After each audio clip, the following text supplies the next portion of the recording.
usiniache mwenyewe, maana hii dunia imechagiza. Kwamba nilikuwa napitia wakati mgumu ambapo natakiwa kupana nifanye vizuri, japokuwa kwa muda huu nilikuwa napitia mambo magumu. Naelewa kwamba nilikuwa naishi, ila nilikuwa naona kama mchana, ila naona kama giza hivi, unaona. Nikasikia ndani yangu kuna kitu kinaanza imba tu, naambia tu kaa nami, kama maombi yangu tu kaa nami, niimbe tu hiyo melody. Kaanza panda ndani yangu, kwambia Mungu kaa nami kwa kweli, usiniache mwenyewe, maana katika haya mazingira ukiniacha mimi nitapotea kwa kweli, sitaendelea. Niko mwenyewe, niko nachiwa hivi, sina mtu, sina ndugu. Kwamba nikamwambia Mungu, natamani ukae nami. Hivyo nisema huu wimbo ni kwangu, ni maombi kwa kuambia Mungu, kumsihi Mungu akae nami.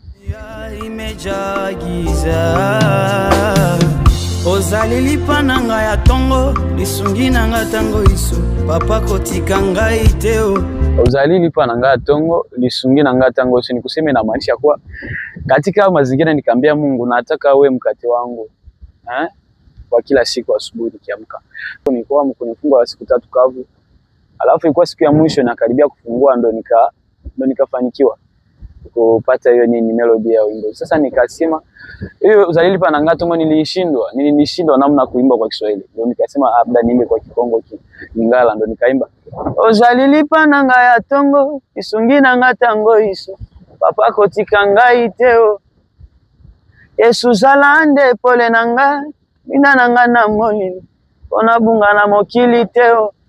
Nikamwambia Mungu, kisha kuwa mkate wangu wa asubuhi, naomba wewe pia mwanga kwa njia zangu, usiniache mwenyewe.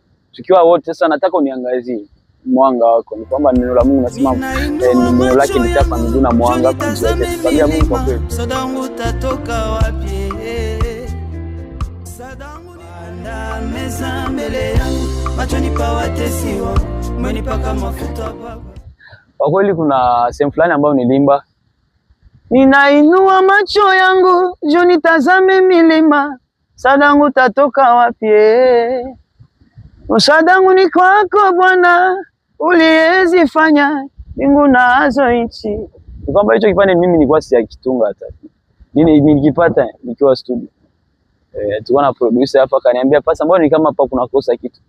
Nikamwambia subiri nifikirie. Nikaenda kwenye maandiko, ningesema tafanyaje? Subiri nini.